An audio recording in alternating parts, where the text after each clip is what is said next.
There were a lot of good things in that game. I thought there were things that we built on from game one. We still are getting a very good effort. We're still trying to be physical.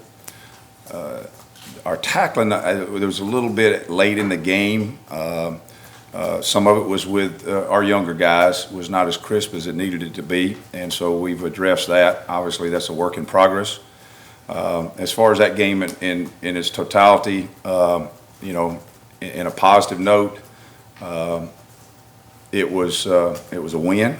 It was a very solid win in terms of the scoreboard, but that's not the way we look at it. We look at it as our execution and how we perform on each and every play. And the majority of the plays were played like an Auburn Tiger defense.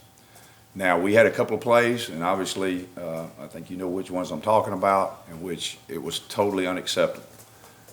If it's something that is hard, that we haven't covered, then that's on us. But if we worked on it, then we're expected to execute it. And that's the thing, we've got to get to the point to where we are meticulous with our execution on things like that are relatively routine football plays. We cannot let them get us in situations where we have an explosive play. Now, we've been very limited in the explosive plays in the run game, extremely limited. And in the passing game, we've not let them knock the top off the coverage, but those two the other night was pretty close to it. That's about as close as you can get without completely saying it was knocked off. And, that's unacceptable. And we worked on that this week. We've got to get that corrected. As far as this week, this is a monumental challenge because it's in the SEC, first SEC game. They have a very, very good quarterback who has played in big games, albeit at another school. I guess the UCLA game was a big game for A&M, their opener, but he's got more than that under his belt. He's a very efficient passer and a very efficient runner. And then they have a lot of skill, and they're massive in the offensive line. So the challenge is going to be huge. It's a huge challenge, but hey, that's why we're playing the SEC. Questions? Yeah, just a guy like Trevor Knight, you played a couple of quarterbacks that can move around. How much does that help prepare, at least for the guy that can run around and make throws? It does. Now, this is a little different offense, and that this offense is full wide based, not three wide based. So it's a little bit different in terms of the presentation of what they do and how they do it. And obviously, then there's additional speed on the field. So you got to be able to match that speed and not allow them to get. They're a big what we call RPO team, run pass option. So they'll give a play action fake and have routes on one side and a screen on the other. And so you got to be able to execute to the right, to the left, and be sound in the middle. And so it's a little bit different schematically than the first two. Kevin, how much better does he look than when you faced him at Alabama back in the Sugar Bowl that year? Well, I don't know if I can remember that far back, but he looks good. But that night he looked good too.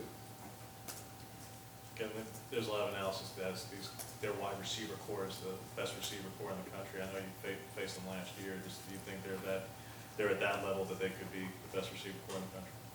Well, I don't know because it's not like the NFL where you see everybody all the time. So I'd be wrong if I just ventured out and said that because I don't see the West Coast teams. I will say this: they're a very, very impressive group, and just to watch them, it would be. I don't know how you could put together 4 or 5 guys that would present any more problems than they do. I mean, they're very, very good. I know this: you could probably make that statement and have a chance to be right. A guy like Christian Kirk, I mean, obviously sure-handed, but quick, explosive guy. I mean, the problems he presents, how difficult does it make it because he can do everything that a wide receiver needs to do? Yeah, well, I mean, but there's more than him there too. I mean, in terms of that can do those kind of things. They've got kind of, they're built. The analogy, they're kind of built like a basketball team. They got a point guard, they got a shooting guard, they got a, three, they got a post player. I mean, they've got it all. They didn't get them all alike. They've got them all, and they utilize that. Can you talk about the running backs? Yeah, they're.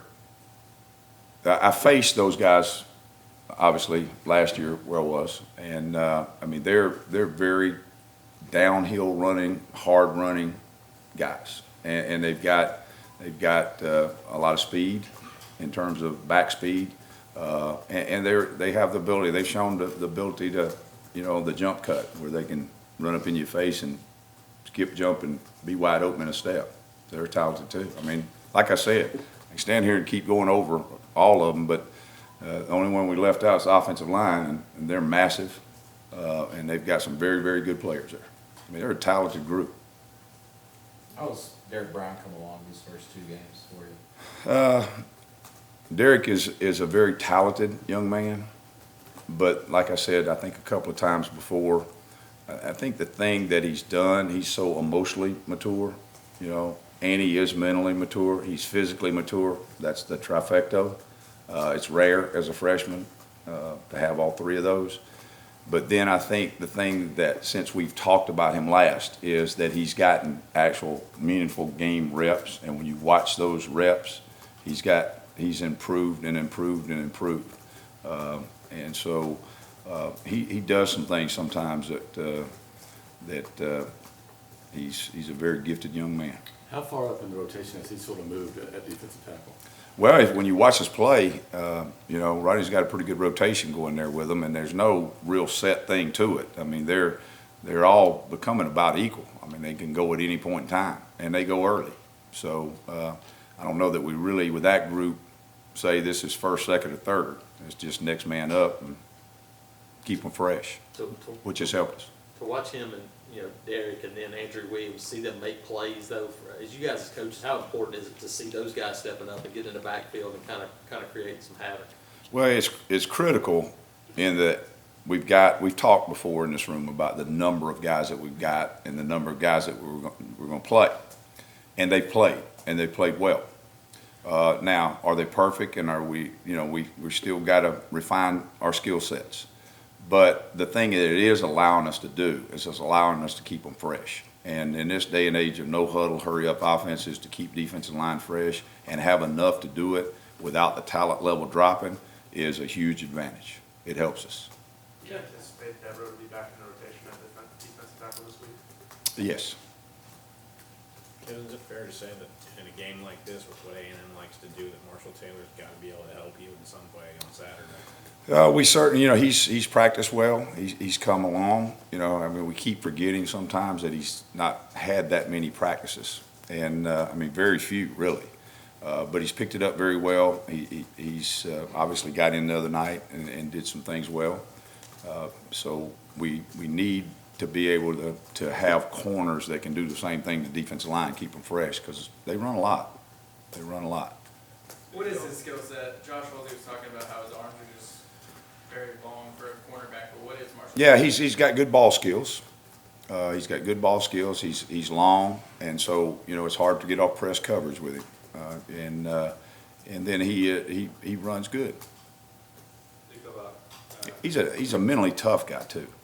He can play the next play. I was just going to ask about Carl Lawson. We talked to Dontavius Russell the other day, and he said that, a lot of times he can do things that obviously don't show up on the stat sheet. I was just curious how you feel about his first 2 games, Carl. The first couple? Yeah, Carl is obsessive compulsive about the game of football, and that's a great thing. So, he's harder on himself than any of us could ever be. He thinks that if they throw it 10 times, he ought to have 6 sacks, and that's a good thing. But he's been very productive. His numbers will come. He's been very productive, and he's done his job. Now, does that always show up on, like the other day, one of the sacks that happened. He got one, but one of them that happened because of him.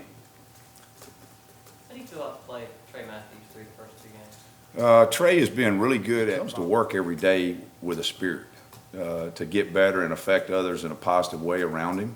and that's a good thing. But he's also done a really good job of quarterbacking things. He's schematically, he's on top of it. Kevin, the linebacker play, what did you see out of that group from week 1 to week 2, especially getting, Darryl was obviously involved, but Montavious Jackson a little bit more involved too. Right. Well, I think Travis has done a really nice job with those guys. I mean, they were the thing that, in the introductory press conference, I think that came up pretty quick in it, what are you going to do at linebacker? And I think those guys have really done a nice job of doing their job.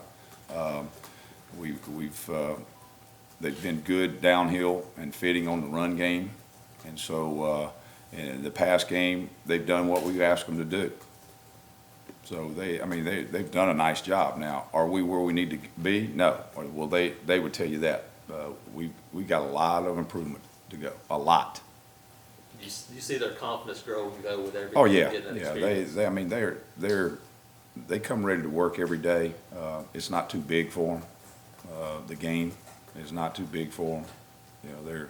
You make an adjustment, they're corrected. Kevin, immediately after the game on the post-game radio show, Wes said he thought that Steve Roberts was tremendous in his first game back. Is that what you saw too after you got a chance to look at the film?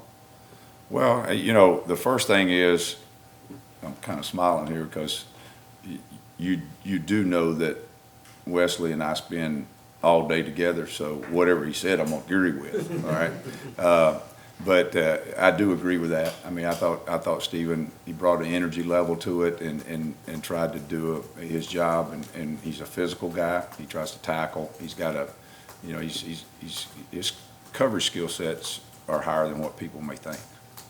You look back through your career and John Chavis, your good buddy, how important was Johnny Majors in both of your lives getting you started? Well, I don't know he got it started because we go back further than that. Right, well, I'm talking about your coaching career. The coaching career. Coach Majors had a great effect on both of us in terms of, number one, he's the old school guy, tough guy, hard-nosed guy that made you accountable and responsible as a player. Expected it every day, and there were no excuses. And when you started as a graduate assistant with him, it was the same way.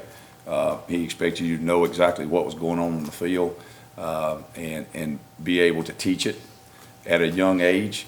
Coach was he was like this with John and I, and that if he walked up on the practice field and said, "Hey, what's the safety got there?" John's working with the defensive line, and I'm working with linebackers. We better be able to tell it, or you'd get lit up in a positive way. And so he made you accountable and responsible in a good way. So You told me that you took meticulous notes from day one. That was his thing, for always bring a paper, pencil. yeah, I still do that. I still take down. I've got reams and reams and reams of notebooks from Coach Bowden, Coach Osborne, Coach Majors, and others that daily notes what they said, how they said it. But I learned in school, when you're not very smart, you better take good notes. So I just kind of did it as a coach.